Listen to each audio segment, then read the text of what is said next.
Hello， 大家好，我是小马。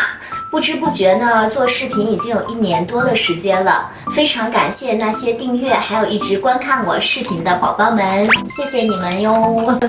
那从0到1000个，再到现在有1万多个订阅者，虽然我知道这仅仅是一个很小很小的数字吧，但是对于我来讲，真的是有非常重大的意义。我做视频的初衷呢，也是想要把我认为比较美好的事物，或者是我知道的一些有用的知识，我觉得不仅仅我自己知道，要跟大家分享出来才有意义嘛。所以每当有宝宝留言告诉我他们看到了我的视频之后学到了什么，有什么样的收获，我都会特别的开心，觉得坚持这个事情是非常有意义的。但其实呢，我平时的生活中是一个比较偏内向的人，也比较少主动跟大家分享一些我个人的生活。那今天这期视频呢，小马想拍一期比较轻松的 Q&A， 小助理呢整理了一些各个平台上大家问的比较多的一些问题，还有一些大家对小马的好奇。那我今天呢就在这里一一回答，和大家聊个天儿。那我们现在就开始吧。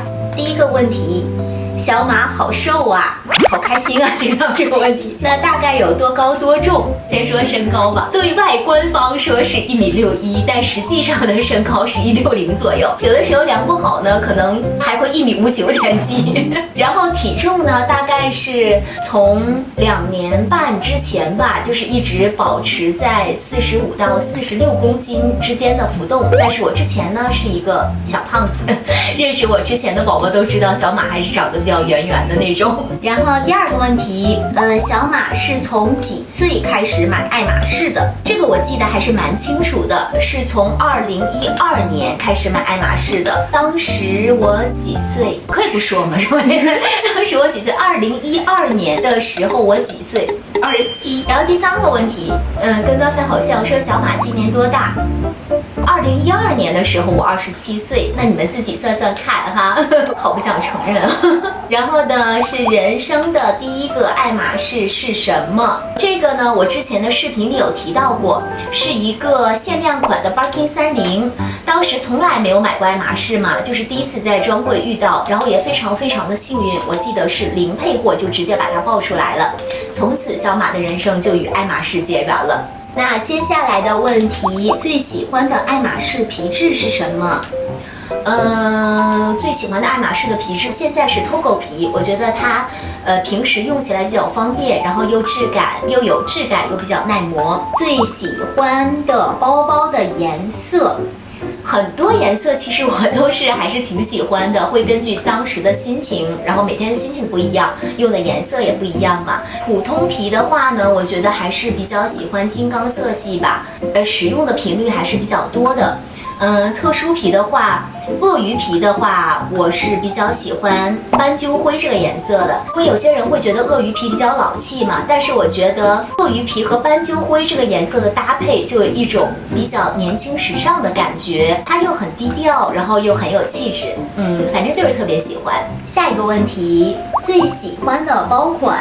最喜欢的包款好难 ，BKC 都很喜欢，我觉得分场合使用吧。最近的话，小马用康康是比较多一点的，一是随便装个小钱包、小钥匙，拎起来就走，比较方便。然后下一个问题，最喜欢的包扣，最喜欢的包扣是菱纹扣。我记得之前的视频有出过，就是金扣和银扣比起来呢，我现在更喜欢银扣多一点。然后银扣里边呢，我最喜欢的就是菱纹扣，因为我平时用包还是有一点点邋遢，然后菱纹扣呢，它首先是在扣子里边它是比较耐磨的，而且它数量又是特别的少，很稀有。下一个问题，最常用什么尺寸的包？最常用的尺寸还是25厘米吧 ，Birkin 和 Katie 我都喜欢用25厘米。包包会把膜撕了吗？日常使用的话，小马是会撕膜的。但是呢，如果就是考虑今后这个包，你可能用1次2次，然后转卖的可能性比较大的情况下呢，是可以不撕的。不过如果包本身它已经状态就不是说很好的那种，使用痕迹很明显的这种情况下，撕不撕膜其实对它的价值是没有任何影响的，不会影响估价的，所以不如干脆就把它撕了。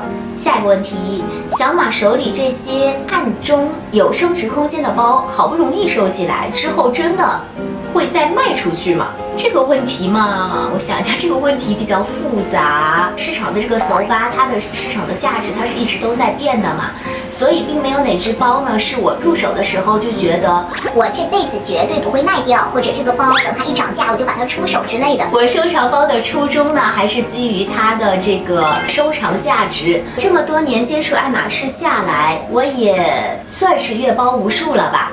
如果是看到一个非常少见、非常稀有的包，我肯定是会想要把它加入我的收藏的。就比如说，黑白色帆布的那个 Katie 尤利西斯吧，它的价格肯定是没有钻口喜马拉雅贵那么值钱，但是它在我的收藏的价值里边呢，可能是比喜马拉雅还要高的。因为这种包呢，我觉得是可遇不可求的，喜马拉雅有钱还是可以买得到的。这个呢，就是我觉得碰运气和包圆的成分还是比较多的，就不一定马上是可以买得到的，还是要珍惜的，要把它收藏起来。然后下一个问题，大概多久会更新包柜儿？其实这个我是一直都在有慢慢更新的，不过差不多每5-6个月吧，就是接近半年左右的时间会整理一下，就是重新的审视一下自己的包柜儿，给他们做一个小小的reset， 是这个样子。然后下一个问题，根据什么决定包包的去留？根据什么决定包包的去留？像我刚才说的，其实市场价值是一直在变的。可能我当时收藏包的时候呢，那只包还是比较稀有的，但是过了一段时间呢，专柜有可能会再复出，出的多了，相对来说呢，它的收藏价值呢就会变低。那比如说Picunic吧，它大概刚出来的时候我就已经收藏了，但是后来发现又新出了 Picunic 的数量，从35厘米的到 mini 的真的是越来越多，所以我最近考虑要不要把它出掉。大家觉得要不要出掉呢？可以在下面留言分享一下你们的看法。好，下一个，如果找我啦，只能拿一只包，这谁问的？会选哪个包？会选哪个包？当然是我自己先跑了，有我才有包，对不对？找我了还管什么包啊？肯定自己最重要。买过最多的爱马仕包款，BKC 小马买的都是比较多的，但可能是收藏包里边，我觉得可能是 Katie 比较多吧。限量款里边，我觉得现在仔细想一下，还是Katie 的限量款可能是比较多的。下一个，除了爱马仕还有别的包吗？还有塑料袋儿。然后下一个，每天出门选包要多久？10秒都不用。我是一个决定很快的人，就是我讨厌那种犹豫很久，然后最后下不了决心的那种人。我真的是拿起来就走的这种，10秒。小马的包包是从哪里买的？刚刚入坑爱马仕的时候呢，从专柜买的是比较多的，然后现在呢，自己就是喜好嘛，更喜欢那种古董包或者是比较特殊的款式，所以是拍卖会拿的包会多一些。下一个，爱马仕除了包包以外，还有什么值得买的东西吗？值得买的配货是这个意思是吧？这个的话，我觉得就是只要是你自己用得到的，就都是值得买的。比如说像平时可以用得到的包包的挂件呀，还有就是爱马仕的项链呀、手表啊，还有比如说我们秋冬都会用的围巾啊，夏天用的拖鞋呀，还有那些茶具呀、杯子啊，我觉得都是可以买的。对，我之前出过一期视频，感兴趣的话，我觉得可以往前面翻翻看。然后这么多包，家里有矿吗？可以肯定的回答，没有矿。好了，那小马今天就先回答到这里吧。如果大家还有想问的问题，可以在下面留言告诉我，或者关注我的小红书，然后给我发私信。虽然不是我每一条都回，但是你们的留言和私信，我真的每一条都有在看的。记得点击订阅，那我们下期见喽，拜拜。